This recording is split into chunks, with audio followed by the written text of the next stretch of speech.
UWI Guardian Group Teaching Award 2018. Sudden destruction. Okay? Alright. So work with me now. Okay? Dr. Aisha Spencer has been teaching language and literature for more than 20 years.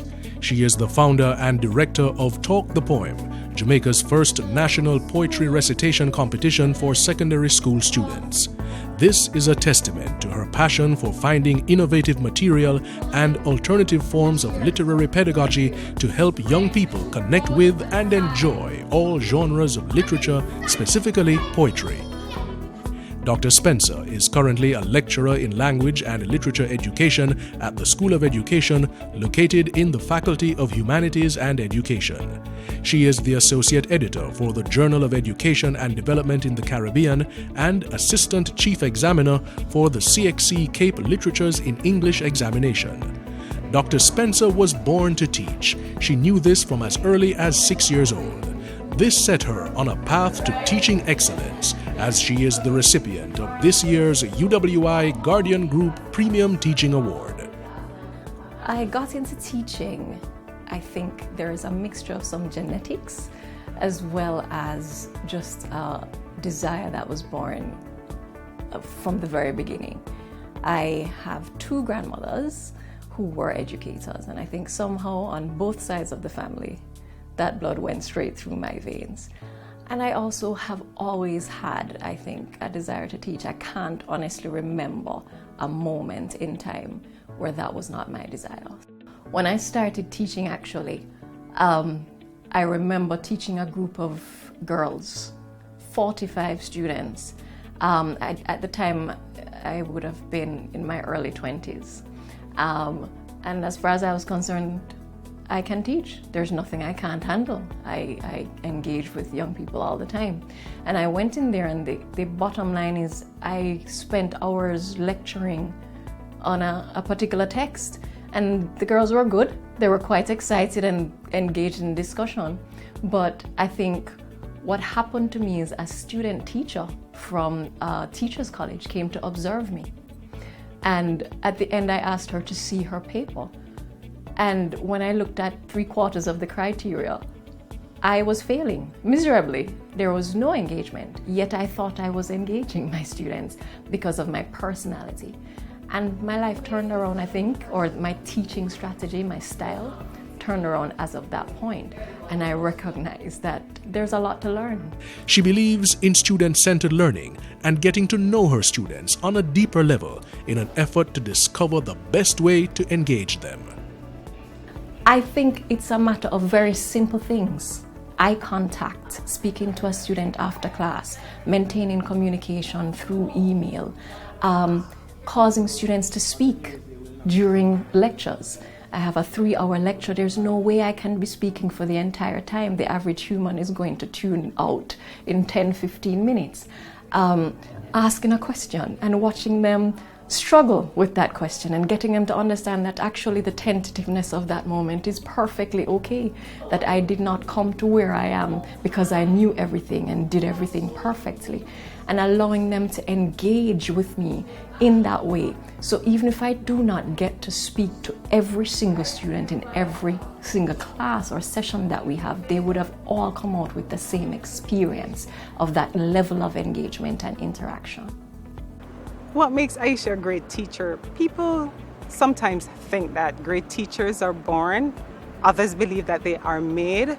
But in Aisha, you can see that it's a combination of the two. It's about being born with that disposition to make people gravitate to her, to make students want to sit up and listen to her, to make students believe that they can achieve more than what is within them. And those are the characteristics which make Aisha Spencer that great teacher. Born with wonderful characteristics, and these characteristics have just bloomed and she has come to own them. And I like that about her. Outside of the classroom, I've known Dr. Spencer, or Aisha as we call her, as a devoted parent. That's what stands out to her in my mind. And I think that kind of flows into the classroom, her love for her children. She also demonstrates that kind of empathy for her students. She wants them to succeed. And I remember when her daughter was doing the GSAT examination, it was a tense period. But it was a microcosm of what parents did for their children at the time. She wanted them to succeed, and I've seen that also transmitted within her classroom context. So I think overall she's an excellent person, not only a teacher but a human being, and someone who ought to be commended for what she has done over the years. The qualities of a great teacher: one, should have a passion for the subject, or a passion for teaching, a passion to help others, and also know the content by heart, right? So those are the three major qualities of a teacher, and I think that Dr. Spencer portrayed all those three qualities, and the one to top all three is her passion, and I cannot emphasize that anymore. It's just that, you know, she has a passion for teaching and helping others, and if you're not growing, then she will take that time, no matter how time it takes, to help you to grow as a student, to master that content. The greatest impact Dr. Spencer has had on me as a student is one day she came in class and she said, reading is an experience. And all along, I've always tackled reading and literature, more specifically, from the perspective of what I think my teachers and what others would want me to get from it. But right there, she broke it down for all of us. It's not what anybody else thinks or what anybody else wants you to think. It's what you get, what experience, what value you get from what you're reading. This, right then and there, this changed how I approached literature, how I approached teaching literature, and how I approached my expectations of my students.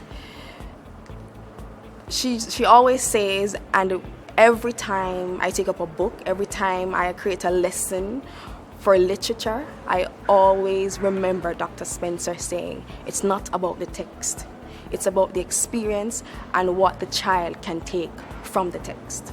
My focus tends to be on trying to understand the context and presenting that context. How am I going to present that context to my students in a way that will cause them to not just know, but be able to handle the situations that they're confronted with. So listening is important, observing is important, reflecting is important, and then of course I move the realistic into the subject matter. So preparation is huge for me. It's never a one-shot thing. It's never the same. It doesn't happen in the same way each time. Dr. Aisha Spencer, the 2018 recipient of the UWI Guardian Group Premium Teaching Award.